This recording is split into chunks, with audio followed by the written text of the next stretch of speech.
अपनी हाजिरी दर्ज कराई। सबसे बड़ी खुशी की बात यह है कि आपके इस इजलास के अंदर मरकजी जमीयत अहले हदीस हिंद के अमीर मोहतरम असगर अली इमाम मेहंदी हफिज़हुल्लाह बावजूद अपनी काफ़ी मसरूफियात के आपके इजलास में उन्होंने शिरकत की, जिनकी ज़ेर निगरानी और सरपरस्ती में जमीयत जमात काफ़ी मंजिल व मंजिल तरक्की करती जा रही है।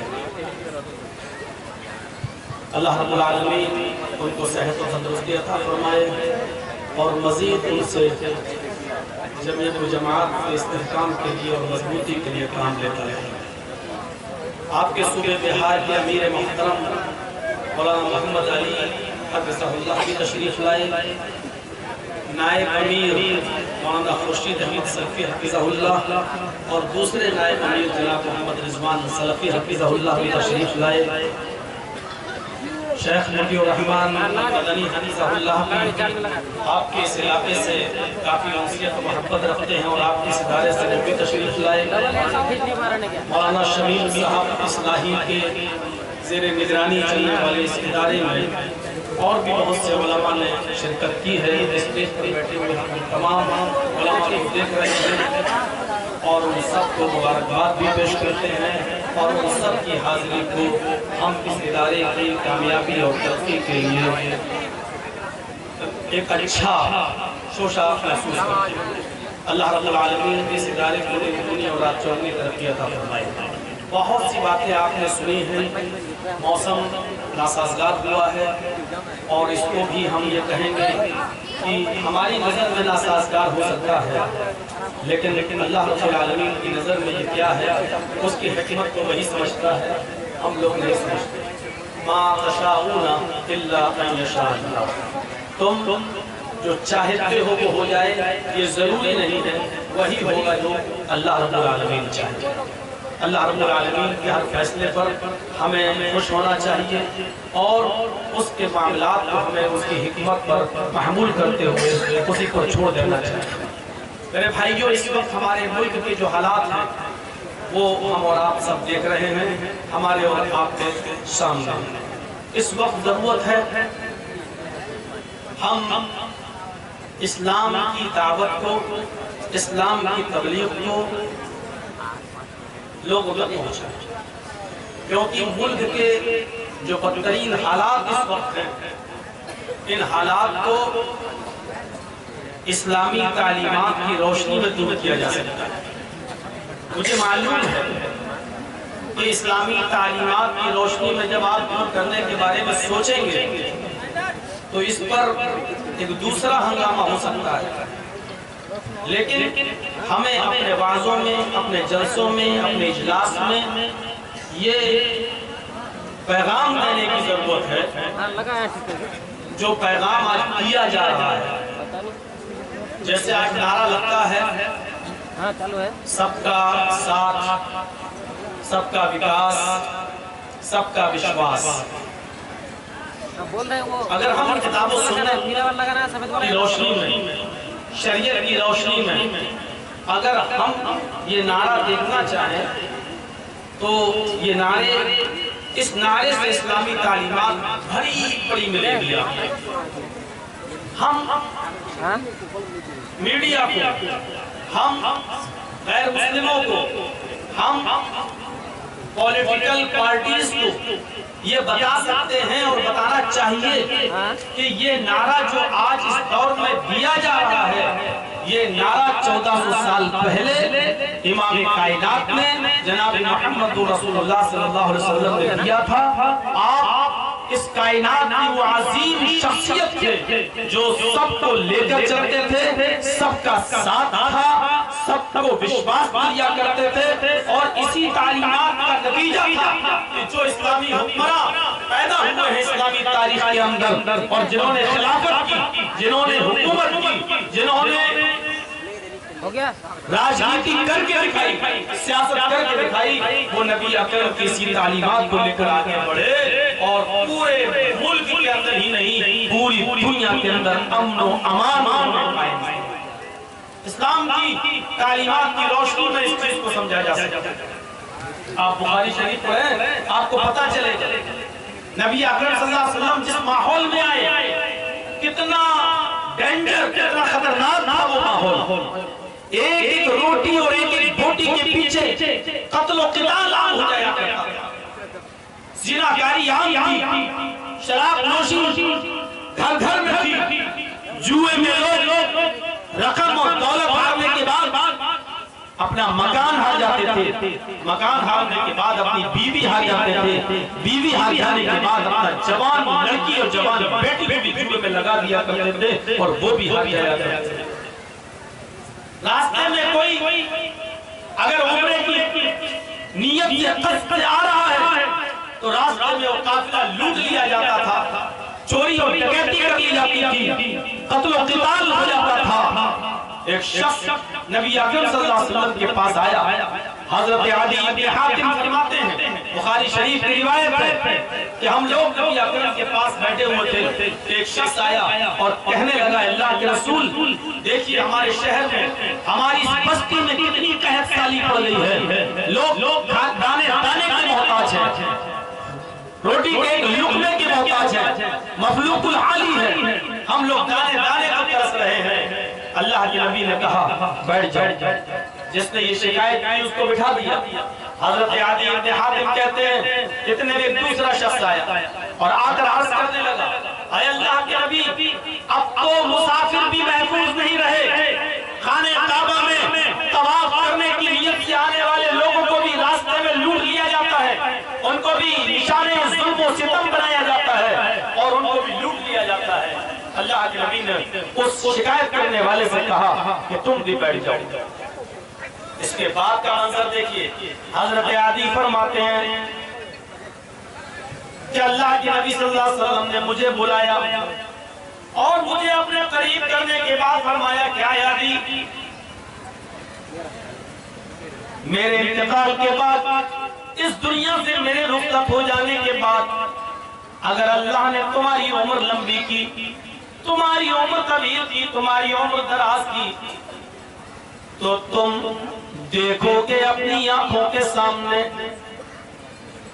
मुल्क शाम की एक बस्ती, मुल्क शाम का एक शहर है हीरा, तुम देखोगे उस हीरा से एक औरत अकेली चलेगी, अपनी सवारी पर बैठ कर आएगी, अपनी सवारी पर सवार होगी, अपने घोड़े पर या ऊंटनी पर सवार होकर मुल्क शाम से, हीरा से वो अकेले चलेगी और वो मक्के तक आएगी, खाने काबा का तवाफ करेगी, सफा मरवा की सई करेगी और अकेले वो हीरा चली जाएगी, मुल्क शाम की बस्ती में वो अकेले चली जाएगी।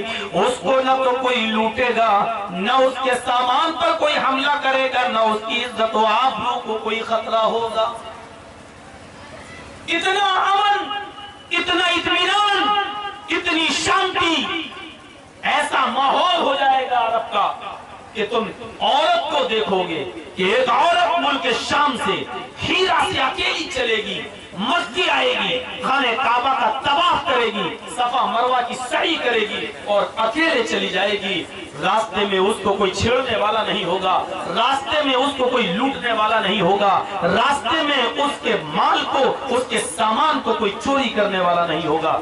हजरत आदी इब्न हातिम कहते हैं अल्लाह के नबी जब ये बात कह रहे थे तो मैं मुस्कुरा रहा था और दिल ही दिल में सोच रहा था ये नबी अकरम क्या बोल रहे हैं, ये मोहम्मद रसूलुल्लाह को क्या हो गया है। भला इस अरब के अंदर जहाँ एक एक बकरी के घास दूसरे के खेत में घास खा लेने की एवज में 27 साल झगड़े चलते हो, 40,000 से ज्यादा अफराद मारे जाते हो, लेकिन जंग बंद न होती हो, ऐसे माहौल में एक औरत वो भी मुल्क शाम से अकेले चलेगी और मक्की आएगी और अकेले वापस चली जाएगी और उसको कोई नहीं लूटेगा। अरे बगल में जो कबीला रहता, कबीले तय, ये कबीले तय के डाकू, कबीले तय के चोर कहाँ चले जाएंगे, ये लुटेरे कहाँ चले जाएंगे? क्या ये उस वक्त मर जाएंगे? क्या इनका खौफ खत्म हो जाएगा? ये बड़े बड़े काफिलों को लूटने वाले, ये बड़े बड़े गिरोह को लूटने और मारने वाले लोग ये कहाँ चले जाएंगे? हजरत आदी इब्न हातिम कहते हैं कि मैं ये सोच रहा था क्या होगा? अल्लाह के नबी ऐसे कह रहे हैं, भला ये कैसे मुमकिन हो सकता है कि एक औरत अकेले शाम से आए और अकेले वापस चली जाए? उसके बाद आपने फरमाया, मेरे बाद अगर तुम लंबी जिंदगी पाए, अल्लाह ने तुम्हें लंबी जिंदगी दी, तो तुम देखोगे कि किसरा के खजाने मदीने में आएंगे, किसरा बादशाह, किसरा के खजाने इस मदीने के अंदर आएंगे। हजरत अदी इब्न हातिम कहते हैं, जब अल्लाह के नबी कह रहे थे कि किसरा के खजाने आएंगे, तो मैंने सवाल किया, आए अल्लाह के नबी, क्या आप किसरा इब्न हुरमुज की बात कर रहे हैं? जो बादशाह उसकी बात कर रहे हैं, उसके खजाने मदीने आएंगे?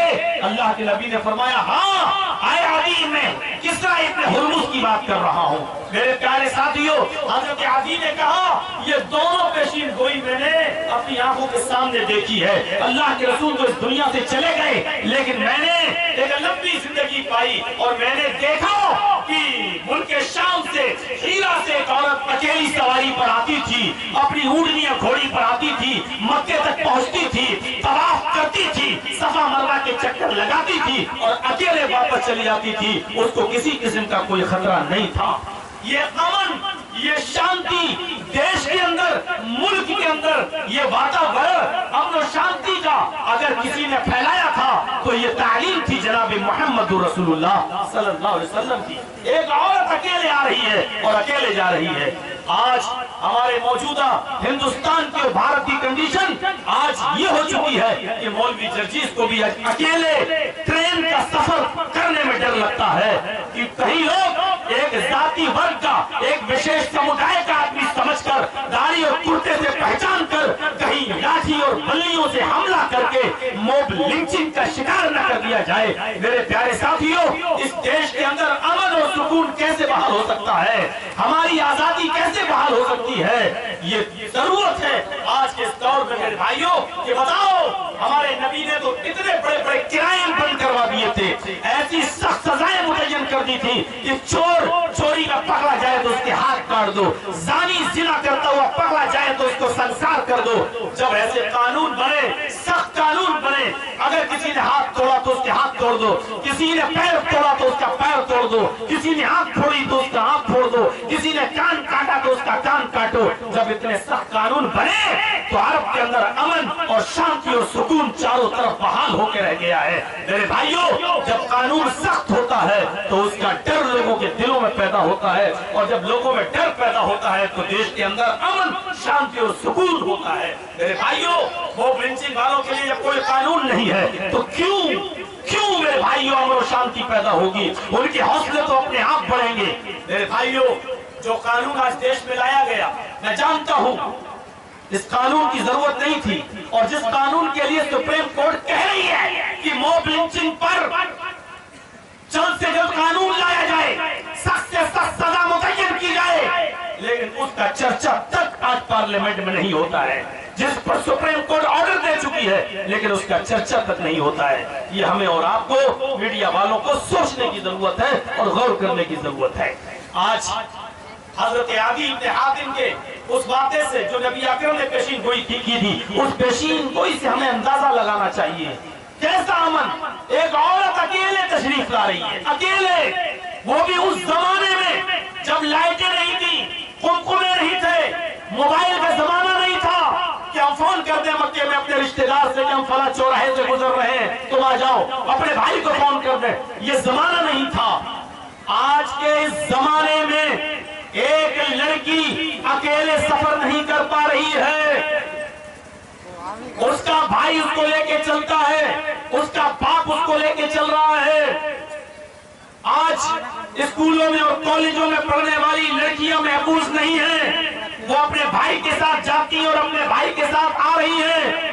हाँ, बाप को डर लगा रहता है कि मेरी बेटी गई तो है, सही सलामत घर पे वापस आएगी भी नहीं आएगी। आज के इस मौजूदा दौर के खौफ और दहशत के माहौल में जरा 1400 साल पहले की तारीख उठाकर देखिए। एक औरत मुल्क शाम से अकेले सफर करती है, हीरा से अकेले आती है, मक्के में आती है, तवाफ करती है, सफा मरवा की सही करती है और अकेले अपनी सवारी पर बैठ के चली जाती है। उसको कोई खौफ नहीं है, क्योंकि देश का कानून, अरब का कानून, सऊदी का कानून सख्त है। उसको मालूम है कि जो जो मुझे छेड़ेगा उसका अंजाम क्या होगा उसको मालूम है। जिसने मेरी इज्जत और आबरू पर हमला किया उसकी सजा क्या होगी उसको अच्छी तरीके से मालूम है। मेरे प्यारे साथियों, अमन और अमान का माहौल कैसे पैदा हो हमारे मुल्क के अंदर। कल दिल्ली की खबर आपने सुनी, परसों भी सुनी। ये सब हालात हमारे और आपके सामने। सीखिए, सबक हासिल कीजिए। हजरत उमर फारूक रज़ी अल्लाह ताला अन्हु के उस वाक़े से हमें और आपको इबरत हासिल करनी चाहिए। हजरत उमर फारूक रज़ी अल्लाह ताला अन्हु पेशाब कर रहे हैं, इस्तिंजा करने के लिए बैठे पेशाब कर रहे हैं। उनका गुलाम चीखता हुआ आया। गुलाम की नजर नहीं पड़ी हजरत उमर फारूक के ऊपर, गुलाम की नजर नहीं पड़ी। चीखता हुआ आया, अमीरुल मोमिनीन, अमीरुल मोमिनीन, अमीरुल मोमिनीन। देख रहा जैसे कोई हमारे कमरे में आया, उसको पता ना हो कि इस कमरे में मौलाना मौलाना मौलाना, और पता चला ये तो यही बैठे हुए वुजू बना रहे हैं। तो वो चीखता हुआ आया, अमीरुल मोमिनीन, अमीरुल मोमिनीन, अमीरुल मोमिनीन। चुप हो गया। नजर पड़ गई कि वो इस्तिंजा कर रहे हैं, एक साइड में बैठकर कहीं पेशाब कर रहे हैं। चुप हो गए। लेकिन हजरत उमर ने पीछे मुड़ के नहीं देखा था। उनको गुस्सा आ गया, कम वक्त मैं तो पेशाब कर रहा हूँ, ये अमीरुल मोमिनीन, अमीरुल मोमिनीन चिल्ला रहा। अब जैसे कोई मैं तकरीर कर रहा हूँ, कोई फोन पे फोन आता चला जाए, घंटी का मैं काटता चला जाऊँ, बाद में गुस्सा आ गया, चुप चुप चुप, फोन करता चला जा रहा। तो ऐसे ही वो अमीरुल मोमिनीन, अमीरुल मोमिनीन, अमीरुल मोमिनीन, अब चिल्लाता चला जा रहा। और उसकी नजर पड़ी हजरत उमर फारूक पर, तो चुप हो गया। लेकिन उमर फारूक ने पीछे मुड़ के नहीं देखा। जब इस्तिंजा करके फारिग हुए, क्या है इधर उठाया और एक थप्पड़ दिया, झन्नाटेदार थप्पड़। हजरत उमर ने गुलाम के सड़फड़ा दिया है? जी देख दे, मैं पेशाब कर रहा था। अमीरुल मोमिनीन, अमीरुल मोमिनीन।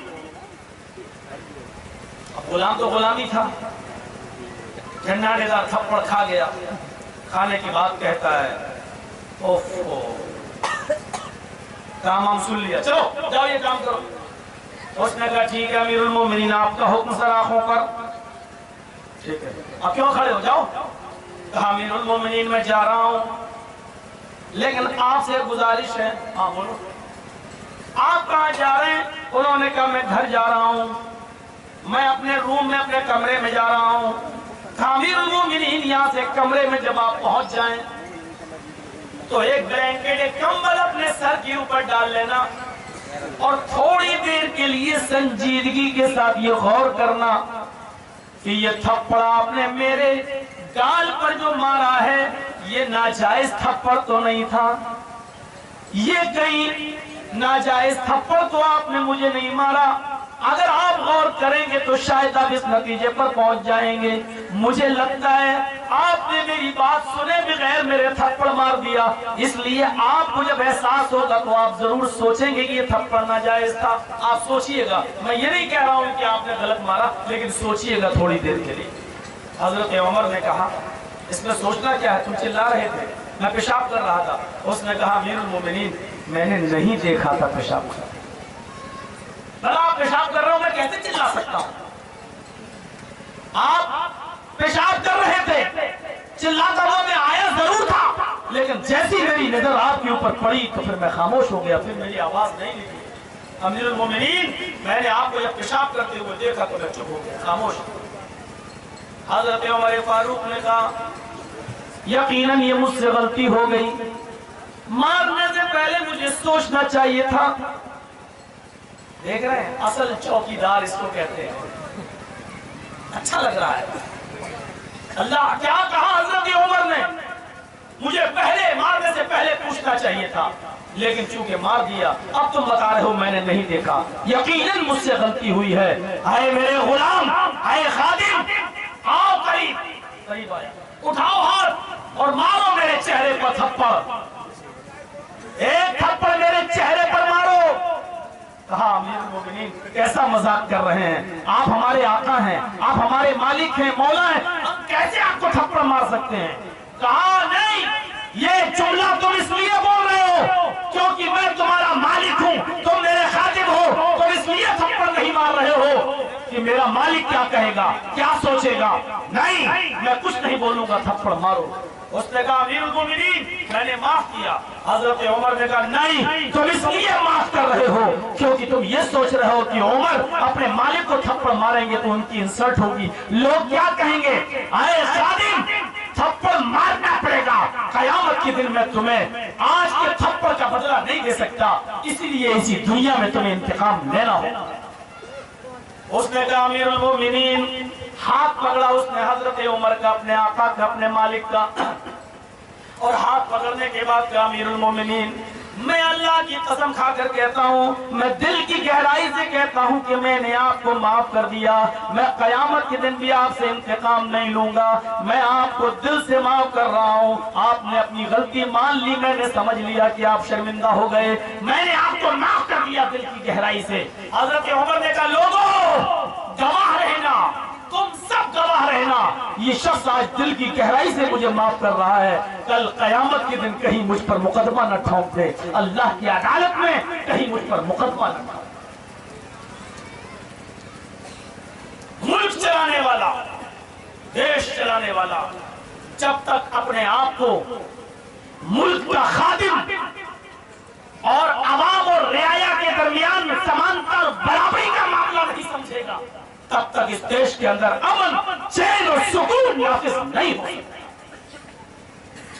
ये हाल है, ये था सबका साथ, सबका विकास, सबका विश्वास, अपने गुलाम तक का विश्वास जीत रहे हैं, उसका दिल तक जीत रहे हैं। हम है कहां, किस तरफ है? अल्लामा इब्न तैमिया की बात सुनी अमीर मोहतरम की जबान से, अफजल अली इमाम मेहदी हफिज़हुल्लाह ने बताई। अल्लाह ताला काफिर की हुकूमत की हिफाजत फरमाता है और 7 मर्तबा तक उसकी हिफाजत फरमाता है अगर वो अदल और इंसाफ करती है, और मुसलमान की हुकूमत भी बर्बाद कर देता है अगर वो जुल्म और ज़्यादती करती है।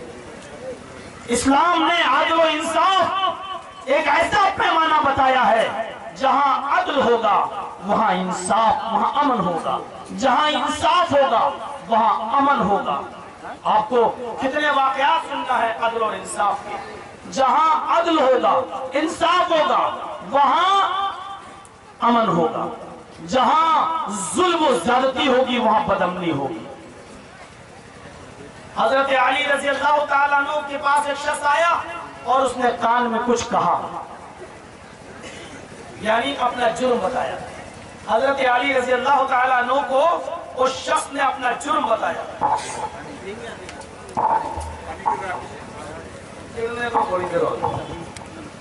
अपना जुर्म बताया, जुर्म क्या था ये जाहिर नहीं हो सका। उसने हजरत अली को अपना जुर्म बताया। हजरत अली ने कहा खड़े हो जाओ, और अपने गुलाम से कहा इसको कोड़े मारो, और गुलाम के कान में बोल दिया कितने कोड़े मारो, इस जुर्म की यही सजा। अब थोड़ा सा इधर तवज्जो दीजिएगा, बहुत से मसले हल हो जाएंगे। हजरत अली से कहा कान में, हजरत अली ने कहा खड़े हो जाओ, वो खड़ा हो गया। हजरत अली ने कहा अपने गुलाम कंबर से इसको कोड़े मारो, कान में बता दिया इतने कोड़े मारो। उस कंबर ने उस आदमी को जिसने हजरत अली के कान में कुछ कहा था और अपना जुर्म एक्सेप्ट किया था, उसको कोड़े मारने लगा गुलाम। जब कोड़े मार कर वो अली के पास बैठ गया, उनका गुलाम खादिम कंबर, तो जिसने कोड़े खाए वो हजरत अली के पास आया और कहने लगा अमीरुल मोमिनीन, आपके गुलाम ने मुझे 3 कोड़े ज्यादा मार दिए। ओह, आपने गुलाम कंबर से कहा उठो, कितने कोड़े मारे? कहा इतने। मैंने इतने कहा था। उसने कहा हाँ मैंने 3 ज्यादा मारे। क्यों 3 ज्यादा मारे? कहा मुझे लगा कि वो हल्के लगे थे, यानी जितनी जोर से मारना चाहिए वो मार उतनी जोर से नहीं पड़ी, इसलिए मुझे 3 कोड़ों पर शक था कि वो हल्के लगे, इसलिए मैंने वो 3 कोड़े ज्यादा मार दिए। हजरत अली ने कहा अब तुम खड़े हो जाओ, और उस मजलूस से कहा जिसको कोड़े मारे थे अब 3 कोड़े तुम हमारे गुलाम को मारो, तुम इस आदमी को मारो, क्योंकि इंसाफ का तकाजा यही है, इस मुल्क में अमन और अमान तभी कायम रहेगा जब अदल होगा, जब इंसाफ होगा। हजरत अली ने उस मजलूस से 3 कोड़े उसकी पीठ पर लगवाए अपने गुलाम के। ये था सबका साथ, सबका विकास और सबका विश्वास।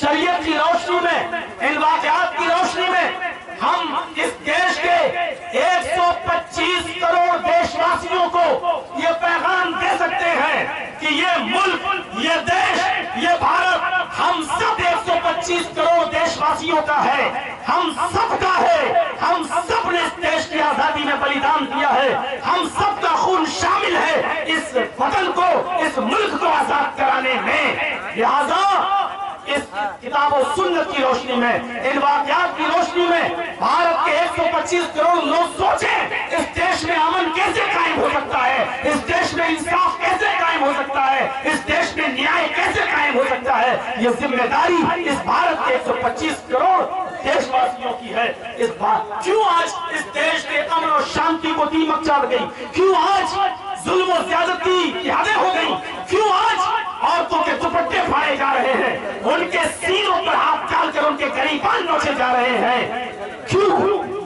ये हौसले कहां से मिले, ये हौसले कहां से मिले, ये सबको गौर करने की जरूरत है। क्योंकि न्याय और इंसाफ हमारे मुल्क से उठता जा रहा है। अदल और इंसाफ कायम करो।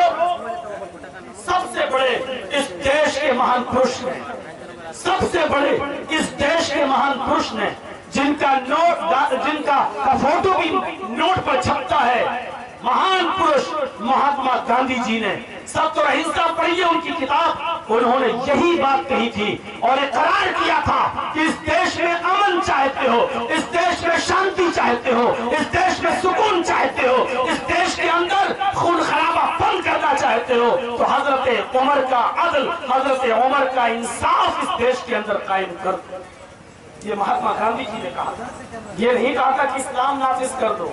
हम नहीं कह रहे हैं कि इस्लाम नाफिज करो, हम ये कह रहे हैं अच्छी बात जहां से भी मिले वो ले लेना चाहिए। महात्मा गांधी जी ने अदल और इंसाफ कहां से सीखा? हजरत उमर से।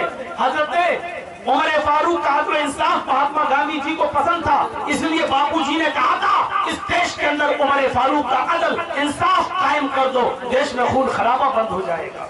क्यों नहीं होगा? अदल भी तो ऐसा वैसा नहीं था। मुल्क शाम अमर इब्न आस गवर्नर का बेटा घोड़ा दौड़ा रहा है एक यहूदी बच्चे के साथ, और शर्त हो गई, अरे यहूदी बच्चे चल, तू आगे निकलता है या मैं आगे निकलता हूं। दोनों ने घोड़ा दौड़ाया। हजरत अमर इब्न आस का बेटा पीछे रह गया, हजरत उमर फारूक का बेटा, हजरत अमर इब्न आस का बेटा पीछे रह गया, यहूदी का बच्चा आगे बढ़ गया। जो हार जाता है उसको थोड़ी तकलीफ होती है, तकलीफ होना स्वाभाविक है, लेकिन तकलीफ में जुल्म करना ये अदल के खिलाफ है। अमर इब्न आस का बेटा घोड़े से उतरा और उसने उस यहूदी बेटे के, यहूदी बच्चे के मुंह पे एक जोरदार थप्पड़ मार दिया। यहूदी बच्चे को मालूम नहीं था कि ये अमर इब्न आस का बेटा है, ये शहर के गवर्नर का बेटा है। उसने कहा मैं तुम्हारा मुकदमा अमर इब्न आस की अदालत में पेश करूंगा, मैं तुम्हारा मुकदमा अमर इब्न आस की अदालत में ले जाऊंगा। अमर इब्न आस का बेटा मुस्कुरा के बोलता है जिस अदालत में जाना चाहो चले जाओ, मेरा कोई कुछ नहीं कर पाएगा। जिस अदालत में मुकदमा लेके जाओगे वो मेरे बाप की अदालत है, गवर्नर मेरा बाप है, अमर इब्न आस का मैं बेटा हूं, वो मेरे बाप है, मेरा कोई कुछ नहीं कर पाएगा।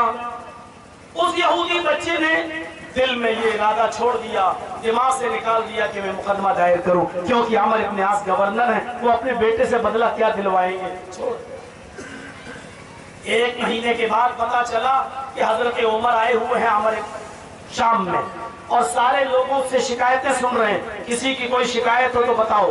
हर महीने हिसाब किताब लिया जाता था, लोगों से पूछा जाता था कि मैंने तुम्हारे ऊपर जिसको वाली बनाया है, गवर्नर बनाया, उससे कोई शिकायत तो नहीं है। एक महीने के बाद उमर जब मुल्क शाम पहुंचे तो बहुत से यहूदी और मजूसी और ईसाई आए, सब कह रहे थे नहीं ठीक, हमारे इतिहास बहुत अच्छे हैं, आपने जो गवर्नर बनाया बहुत अच्छे गवर्नर, कोई शिकायत नहीं। एक यहूदी उठा, उसने कहा अमीरुल मोमिनीन मुझे शिकायत है। अच्छा आओ करीब आओ, क्या बात, क्या शिकायत है? देख रहे हैं किसकी सुन रहे हैं? यहूदी की। क्या अभी भी बताऊं कि सबका साथ, सबका विकास और सबका विश्वास क्या होता है? हजरत उमर के दरबार में यहूदी, ईसाई, मजूसी सब लगे हुए हैं, किसी को शिकायत नहीं। एक यहूदी उठा, मुझे शिकायत, सबको बिठाया, यहूदी इधर आओ, बोलो क्या शिकायत? का एक महीना पहले हमारे इतिहास के बेटे ने एक यहूदी बच्चे के साथ मुकाबला किया घोड़दौड़ का, उसमें यहूदी बच्चा आगे निकल गया, अमर इतिहास का बच्चा पीछे रह गया। अमर इतिहास के बेटे ने यहूदी बच्चे के गाल पे थप्पड़ मार दिया, और जब उस बेटे ने मुकदमा दायर करने की बात कही तो अमर इतिहास का बेटा बोला मेरा कोई कुछ नहीं कर पाएगा, मैं अमर इतिहास का बेटा हूं, मैं गवर्नर का बेटा हूं। हजरत उमर ने कहा क्या वो यहूदी बच्चा यहाँ आया है? ठीक है। उस बच्चे ने हाथ उठाया, हाँ इधर आओ। उस यहूदी बच्चे को अपने पास बुलाया, अपनी गोद में बिठाया, अपनी गोद में बिठाया। पर ये सीरत उमर, उस यहूदी बच्चे की पेशानी को बोसा दिया, ठीक है, और कहा बेटे तुम्हें डरने की जरूरत नहीं है, जो कुछ हुआ मुझे बताओ। उस यहूदी बच्चे ने बिल्कुल सही सही बता दिया। कहा अमर इतिहास तुम्हारा बेटा कहाँ है? अमर इतिहास ने अपने बेटे को हाजिर कर दिया। उस यहूदी बच्चे से कहा बेटे जितनी जोर से इसने तुम्हारे गाल पे थप्पड़ मारा, आज उमर के सामने उतनी तेजी अमर इतिहास के बेटे पर भी थप्पड़ मारो। उस यहूदी बच्चे ने भरे मजमे में अमर इतिहास के बेटे के गाल पर थप्पड़ मारा। हिसाब रफा दफा नहीं, अभी नहीं रफा दफा, आगे सुनिए। आगे अपने साथ जिस खादिम को, जिस गुलाम को लेकर चले थे हजरत उमर, कहाँ है? कहा जी मैं यहाँ हूं, खड़े हो जाओ। खड़ा हो गया गुलाम, अमर इतिहास तुम भी इधर आओ। अमर इतिहास तो मुल्क शाम के गवर्नर है, वो भी पहुंच गए। अपने गुलाम से कहा एक थप्पड़ इस बच्चे के बाप के चेहरे पर भी मारो, गाल पर मारो। मेरे गुलाम से कहा जाओ एक थप्पड़ मारो। उस गुलाम ने हुक्म की तामीर की और मुल्क शाम के गवर्नर के चेहरे पर एक जोरदार थप्पड़ नसीब कर दिया, जोरदार थप्पड़। जाओ। हमारे इतिहास ने कहा नहीं, आया अमीरुल मोमिनीन, पूरे मजमे को बताना पड़ेगा, सबके सामने आपने मेरी इंसल्ट की है। मेरे बेटे ने थप्पड़ मारा था, मेरे बेटे को थप्पड़ मार दिया गया, हिसाब किताब बराबर हो गया। मुझे किस जुर्म में मारा गया? मेरी शिकायत क्या थी? मेरी गलती क्या थी? ये थप्पड़ आपने जो मेरे गाल पे पड़वाया है, मुझे बताइए कि मेरा जुर्म क्या था? हजरत उमर ने कहा अमर तेरा जुर्म ये था कि तूने अपने बेटे को सही तालीम नहीं दी, सही तरबियत नहीं दी। तेरे बेटे ने उस यहूदी बच्चे से ये कैसे कहा मेरा बाप गवर्नर है, मेरा कुछ नहीं होगा, ये गवर्नरी का होता तूने बताया था। तेरे बेटे को ये एहसास क्यों नहीं हुआ कि मुल्क शाम का हर आदमी और गवर्नर सब बराबर है? अगर जुर्म गवर्नर का बेटा करेगा तो उसको भी सजा मिलेगी।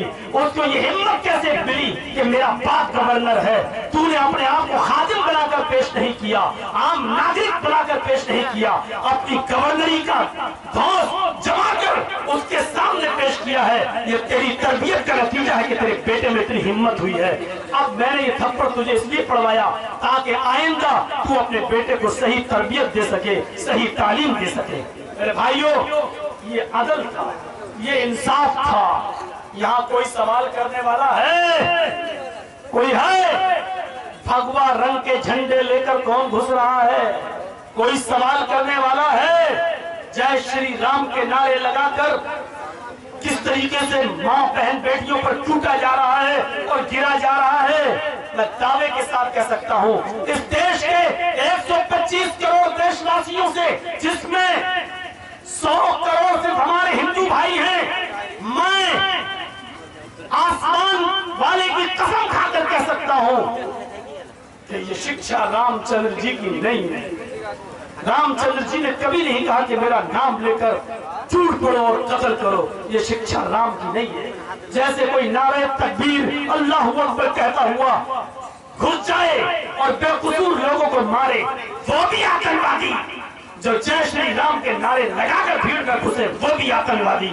आतंकवादी के बीच में कोई समझौता नहीं होता, उसका कोई धर्म नहीं होता, उसका कोई ईमान नहीं होता। ये शिक्षा न इस्लाम की है न हिंदू धर्म की शिक्षा है। जो लोग नारे तकबीर बुलंद करते हुए जाकर भीड़ में घुस के मारते हैं, वो भी इस्लाम को बदनाम करते हैं। और जो राम का नाम लेकर भीड़ में घुसकर आतंक फैलाते हैं, वो रामचंद्र जी के धर्म को बदनाम करते हैं। इनका हिंदू धर्म और इस्लाम धर्म से कोई कॉन्टेक्ट नहीं है, कोई कनेक्शन नहीं। अदल कहाँ है? इंसाफ का। जितना अदल होगा, जितना न्याय होगा, जितना इंसाफ होगा, काबे के रब की कसम उतना ही अमन होगा। देश के अंदर अमन तभी होगा जब अदल होगा। तसव्वुर है, करेंगे आप? तसव्वुर कीजिए, हजरत अली की जिरात हो गई। ओफो, इस बातें को सुन लीजिए और चाहिए। मौसम बहुत ही नासाजगार। हजरत अली की जिरात हो गई। 6 महीने के बाद वो जिरा यहूदी के हाथ में दिखी। हजरत अली ने कहा ये मेरी है। यहूदी कहता आप झूठ बोल रहे हैं। हजरत अली ने मुकदमा दायर कर दिया। काजी शुरैह ने बुलाया यहूदी को, उसने कहा मेरी जिरा। हजरत अली ने कहा मेरी जिरा। काजी ने कहा गवाह पेश करो। हजरत हसन की गवाही काजी शुरैह ने रिजेक्ट कर दी। अली आपकी गवाही नहीं मानी जाएगी। क्यों नहीं मानी जाएगी? आपका बेटा गवाही दे रहा है, बेटे की गवाही नहीं मानी जाएगी। हजरत अली ने कहा फिर मेरे पास कोई गवाह नहीं। काजी शुरैह ने फैसला यहूदी के हक में कर दिया, ये जिरा तुम्हारी। देख रहे हैं, काजी शुरैह को काजी हजरत अली ने बनाया, लेकिन हजरत अली के दबाव में नहीं है। अदालत, काजी शुरैह की अदालत हजरत अली के मुताबिक फैसला नहीं हो रहा है, फैसला यहूदी के हक में हो रहा है। क्यों? अदल का तकाजा ये है कि अली गवाह पेश नहीं कर सके, जिरा जिसके पास है उसी को दी जाए। इसका असर यहूदी पर यह पड़ा कि यहूदी टंके की चोट पर कलमा पड़ता है, अशहदु अल्ला इलाहा इल्लल्लाह व अशहदु अन्ना मुहम्मदन अब्दुहु व रसूलुहु। हजरत अली ने जो माहौल दिया अदालतों पर, उसको न्यूट्रल रहने दिया, उसको आजाद रहने दिया। उस जमाने में हुकूमतें प्रेशर में काम नहीं किया करती थी, दबाव में काम नहीं किया करती थी। और यही खुलफाए राशिदीन की अव्वल प्राथमिकता थी। अदल सबके साथ हो, इंसाफ सबके साथ हो, न्याय सबके साथ हो। मौसम पूरी तरीके से काला है, बारिश कभी भी बहुत तेज हो सकती है। मेरे भाइयों, मैंने बहुत ही मुख्तसर अंदाज में आपके सामने ये बातें रखकर मैं आपसे रुखसत होता हूँ, इस उम्मीद के साथ कि आपसे गुजारिश है कि जो ताउन होना चाहिए था जलसे का, वो नहीं हो सका। चलते चलाते मुझसे मोहब्बत का सबूत देते हुए आप स्टेज पर जो चाहे डाल दें। आप का 1 रुपया, 10 रुपया, 20 रुपया, 50 और 100 रुपया इस इदारे को मुस्तहक